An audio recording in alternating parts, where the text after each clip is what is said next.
What's up, guys? Back with another one. I'm Ryan, my man George. What's poppin', guys? How you living out there? Las Vegas coming back at you with an unbiased real reaction. Yeah, shout out to our free thinkers, of course. Yeah, man. So, Deep Purple. Deep Purple. Shout out in time. Okay. Before we get into that, we did want to shout a few people out. Alex Jones, we received the Bury the Enemy CD here, sir.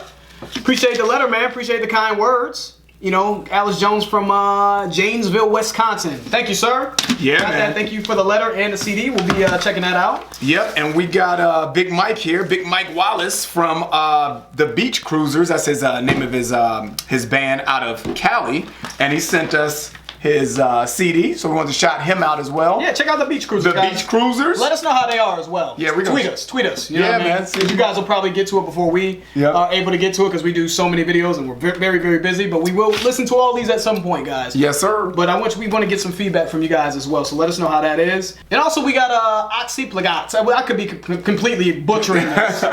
I'm gonna see, make sure that focus is in. This is a Side Reel Journey, and this is from Luke Paskins. Luke, thanks so much, man. We appreciate this. So yeah, man. You guys hooking us up with these CDs, man. We're building up a nice little collection. I'm telling you, man, we got to get a storage unit. Yeah, man. Yeah, buddy. Y'all gonna see a wall of CDs behind us. I'm telling you. Actually, it would be pretty cool to have a wall of CDs as our background. Everybody that sends us stuff, yeah, that would be dope. That'd be dope. So let's get into this. Deep Purple, Child in Time. We know that this is a big time band. You know, a pioneer band. Yeah, man. Around '68, we looked at our trusty metal map, and it said that these guys kind of started in around 1968. And we were gonna do Perfect Strangers because we typed them in, and that was like probably their biggest song. Yeah. You know what I'm saying? Or one of their biggest songs. We saw the video, and then we said, actually, let's check in the comments section just to make sure that we get the most popular requests. And this one seemed to come up the most out of all the requests. So let's do it. Deep Purple, Child in Time. Let's see what's going on. Yeah, man.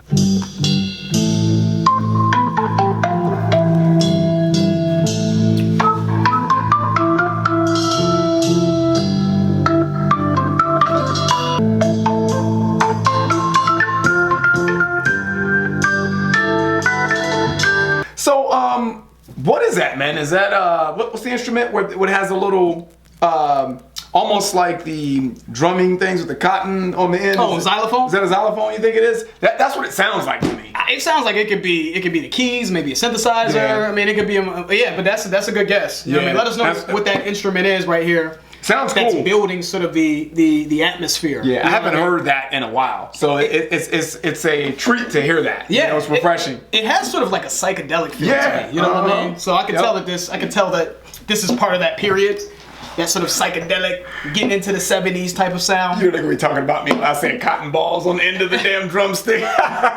So yeah, tell me what the name of that is. Yeah, let us know, guys. Let's get back to it. Sweet child in time, you'll see the light. See the blind man shooting at the world. Bullets flying, taking toll. That's interesting lyricism right there. Yeah. Sweet child, in time, you'll see the line that's drawn between good and bad. I like the lyricism there. Then he said, see the blind man shooting at the world. Bullets flying, taking toll. So, bullets flying, good and bad. Those are obviously those are the operative words in this. Yeah. Shooting, you know. Blindly shooting. Yeah, you know. So I don't know if this is related to war. I know this is around the time that Vietnam was kind of, you know, in the mix, right? So I don't know if it means blind, meaning you're blind, you have no idea what you're doing. You don't know the lines of good and bad are blurred, right? Because you're at war, and you're blindly, you know, committing these atrocities, and you don't understand that they're the magnitude behind it. Of yeah, you know what I mean? Absolutely. Let's get back to it. Sounds good though. If you feel bad, oh Lord, I bet you have. You better close your eyes. Oh, bow your head. Oh, I like the soul in that note that he just hit right there. I like that. Oh, bow your head. Wait for the ricochet.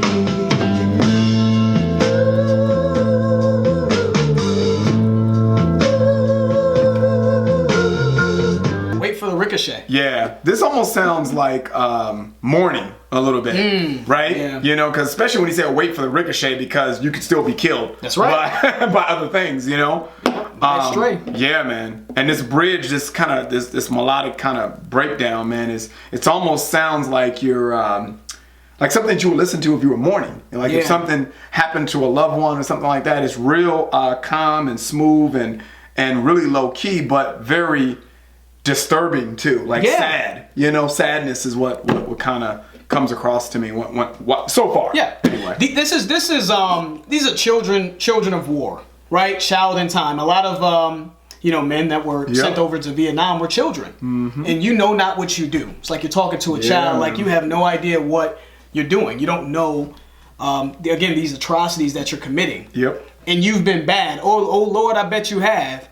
And you think you've been bad, and you have no idea that it's not going to get real until that flying bullet hits you, right? Exactly. You don't even know what you're involved in. So I love how it's almost like an elder statesman, a man talking to a child, like you're involved in something that's way over your head. Yep. I like it, man. I like it. And you really bring up a good point, man, because a lot of kids are so gun-ho of getting one into the military and fighting for the country, and they're like, bring on the madness, right? Bring on the confrontation, bring on the war, and to your point, man, it really it can mess you up, which is why we have post-traumatic stress. Right. Because afterwards you're like, wow, you see a lot of disturbing things, man. So great point. Yeah, man. Absolutely, man. Let's get back to it. See, it's like sadness. Yeah. Absolutely. Because it's like, oh, you better go and hit that note. Yep. It's very powerful. Yeah, man. This is eerie, man. I want to hear you screaming. Wow.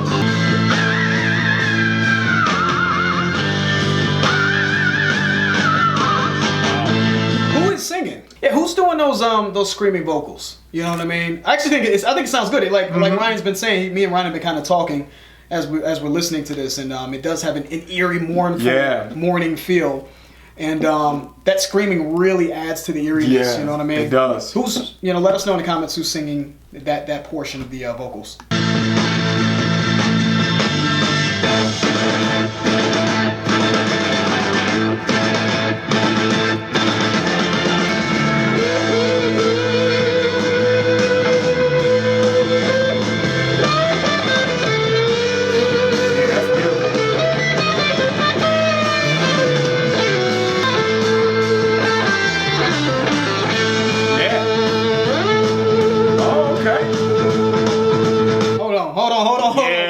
Beautiful solo, man.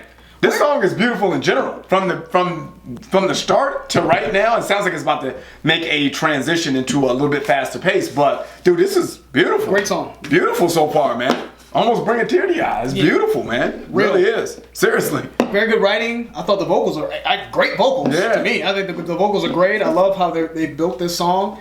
It's interesting, man. This is a great song. I'm wondering where this band stacks up in the eyes of our metal rock subs, versus the other juggernauts, right? I always hear about Led Zeppelin, and I rarely see Deep Purple request, even though this is the most requested Deep Purple song I think that we've run across. Right. I always hear about all these other bands, but I don't hear about Deep Purple as much. I'm just curious to see why that is, and where they stack up against, the competition at the time, because this is this is great. Mm-hmm. You know what I mean? So give us some feedback on that. Okay. Still holding that too.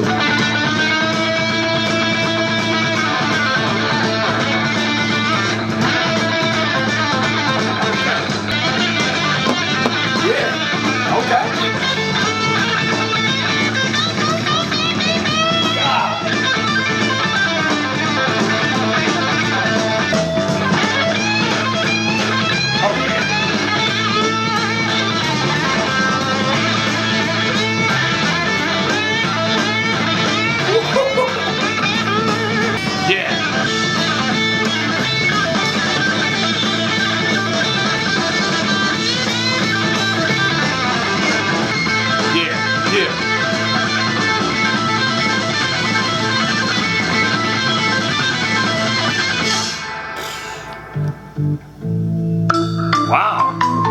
that was it. That's crazy. Nah, this is halftime right here. Yeah. Let me get a drink of water. That was an excellent solo, dude. Yeah, man. So obviously you have this intense groove, right? You have this groove that's the pace is intensifying, right? And then the solo's matching the pace. Correct. But the solo had enough variety in it, right, to keep you sort of in the groove. You know what I'm saying? It was so much variety in that solo. I really enjoyed that. I thought that was great. You know what I'm saying? It had a lot of style, right? Because when you listen to solos, it's very easy to get lost in the level of difficulty, but the technical aspect. Right, but I think there was enough flair in there as well, and enough. I don't want to. The word that's coming to mind is freestyle, but I don't know if that really good. They probably did. They probably did. That's what it sounded like to me. I'm sure that there was some sort of freestyling, right on the spot. Sort of creativity with that. Correct. But I love the variety of those riffs. You combine the pace with the variety of riffs, the creativity of the riffs, along with that cool ass groove, with great lyrics. I mean, this is just a great song, man. Yep, and it came right back. Doom, doom, doom. Transitioned right back into the original, flow of the song, man. Very good. Okay. Sweet child time. If you've been bad, Lord, I bet you have. I'm sorry to pause it, man. You know what this whole breakdown reminds me of? A lullaby. That's what it reminds me of. You know, especially when he's like, Lord, I know you've, have you been bad? Lord, I know you have, you know? The way he has the feeling and emotion in it. My mother used to sing me lullabies, guys. So that's kind of what it takes me back. It has that feel to me. Like, we've all done bad things in our life, and we can't rewind the hands of time. You can't take things back. But what you can do is reflect and not make the same mistakes over and over and over again. That's right. You know, and that's kind of what that put me in that mind. I think that's awesome insight. I think that's awesome insight, man. I just feel like it's mourning, but it's also sort of oddly trying to comfort the child. Like you're trying to comfort the child because they have done something so heinous, right? It's almost like an older person, to your point, maybe a lullaby. Someone trying to comfort someone young because they have no idea what they've done, right? Or what they're doing. So it's just it's an interesting song, man. Yeah, man.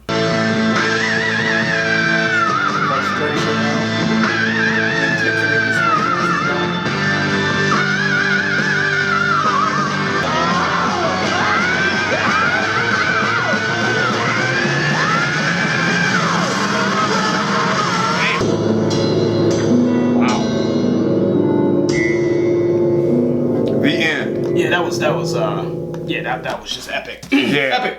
That outro, you know, when they're like, ooh, you know, right? When you have something, especially when someone dies, you go through these stages, right? So I think that's kind of what they were going through in this kind of the chorus here, right? I like that. So you kind of go in the morning, and then they go into that deep scream, right, which is pain, and then the octave of the scream got even more intensified. Yeah. Right? And now it's like frustration. Right? Now it's like, oh my God, you know, what do you do? Right. You know, and that's kind of what I think. This is just my interpretation. That's the way it sounded to me in this whole breakdown. I think that's those three different emotions. You know? I think that's great insight, dude.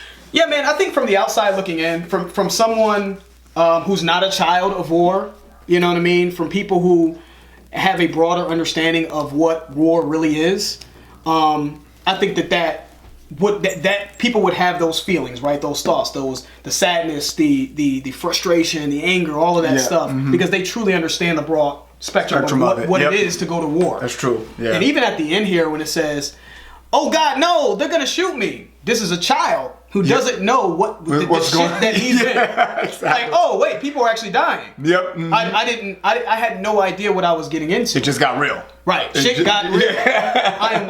I'm in way over my head.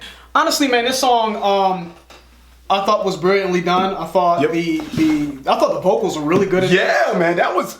I'm sorry, I hate to steal your thunder. Go ahead. really was a shock to me. That was shocking. I thought the vocals were great. It was so eerie, but it was so meaningful. Yeah, and it had style. Yeah, man. It had style. And I thought that was great. I thought the vocals were great. I thought the fucking solo was one of the best solos we've heard on this channel. That solo was ridiculous. Like he went. That shit was hot. That was like damn near a couple minutes. You know? Yeah, it was. Yep. Shredding and variety and just creativity. I thought that was great. I thought the drumming was good. It just was a great song. So I can understand why this is a big deal. But it does make me think of what I hear a lot of modern music lacking is perspective of things that are not like maybe superficial. I'm not saying all modern music. I'm just saying, a lot of modern music. I feel like there's so much going on. There's so much to talk about. In the world. There's so much to talk about concerning the human condition. Yeah. There's so many things that you can really delve into to showcase depth and layers in your music. That's true. And to your point, man, I think not only what's going on, because this song touched on things, but you felt it. The human condition. It's the emotion behind it. Right. How do you feel? What are your thoughts? Right. Speak up. Yep. You know what I mean? So to your point, that's dope. Yeah, man. So shout out to Deep Purple. That's an excellent song. That's really all I have to say. Yeah. Very good. And that's all I have to say about that. You know what I mean? That's the end of the video, guys. If you enjoyed it, please hit the like button. If you haven't subscribed, please subscribe. Las Vegas, George, Ryan. We out.